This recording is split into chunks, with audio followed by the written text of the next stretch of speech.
It was the kind of cold that wrapped around your bones like an icy grip that wouldn't let go. The streets were hushed under a blanket of snow, and the only sound was the crunch of footsteps breaking through the frost. Winter, for all its pristine beauty, has a darkness to it. A darkness that hides secrets.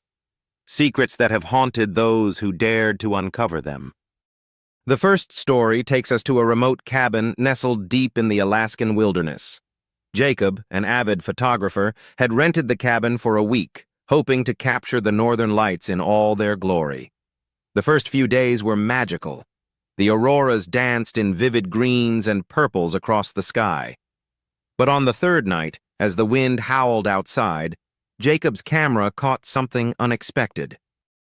Reviewing the footage in the warmth of the cabin, he noticed a figure in the corner of one frame, a silhouette standing at the edge of the tree line.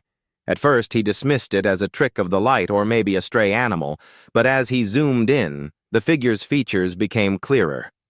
It wasn't human, at least not entirely. Its eyes glowed faintly, and its elongated limbs seemed out of place, unnatural. The next night, Jacob set up his camera again, this time with a motion sensor.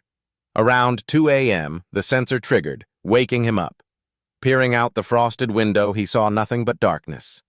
However, when he checked the footage, his blood ran cold. The figure had returned, now closer, standing at the edge of the clearing, staring directly at the cabin. It didn't move, didn't flinch, just stood there as if waiting. By the fifth night, the figure was gone, but strange claw marks appeared on the cabin door. Jacob packed up and left before sunrise. Weeks later, he learned the area was rumored to be haunted by a creature the locals called the Nachtwraith, a spirit that preys on the lonely and isolated during the darkest months of winter. Our second story takes place in a small town in Maine, where a young woman named Emily inherited her grandmother's Victorian house. The house was charming, with its snow-covered roof and icicles glinting in the sun, but it held a reputation. Locals whispered about strange occurrences, but Emily dismissed them as small-town superstitions. On her first night there, Emily was startled by a rhythmic tapping sound coming from the attic.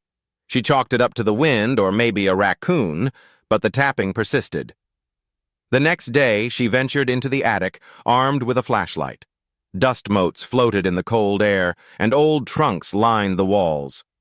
In the center of the attic, she found a rocking chair, swaying gently, even though there was no breeze. Curious, Emily began sorting through the trunks and found a stack of old letters. They were love letters, written in a shaky hand, addressed to someone named Clara. The last letter's date sent a chill through her. It was written in December 1947, the same night her grandmother's sister went missing. Clara's name had never been mentioned in the family, and Emily began to wonder why.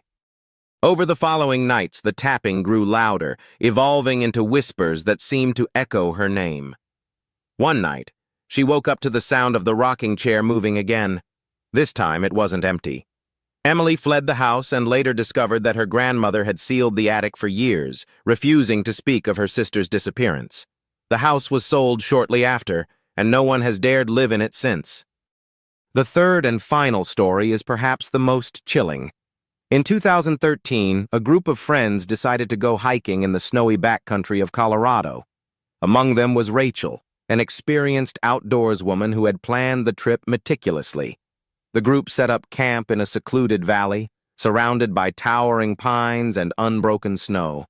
That night, as they sat around the fire, a distant scream echoed through the forest. At first, they thought it was an animal, but the sound was too human.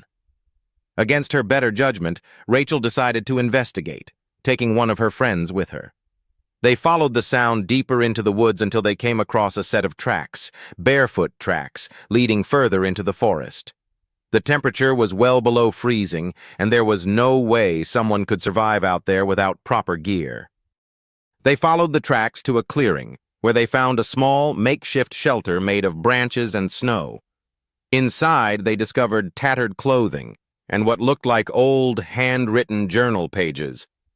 The pages described a man who had been lost in the forest years ago, slowly losing his mind to the cold and starvation.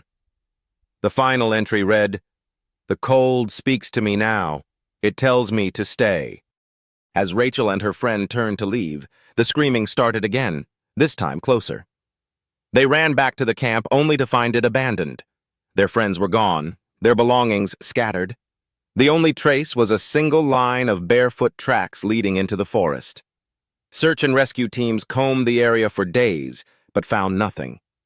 Rachel still dreams of that night, haunted by the feeling that the cold had claimed more than just her friends. Winter is a season of beauty, but also of mystery and terror. The snow covers the land like a pristine shroud, hiding what lies beneath. And sometimes, what's buried under all that white never stays hidden for long.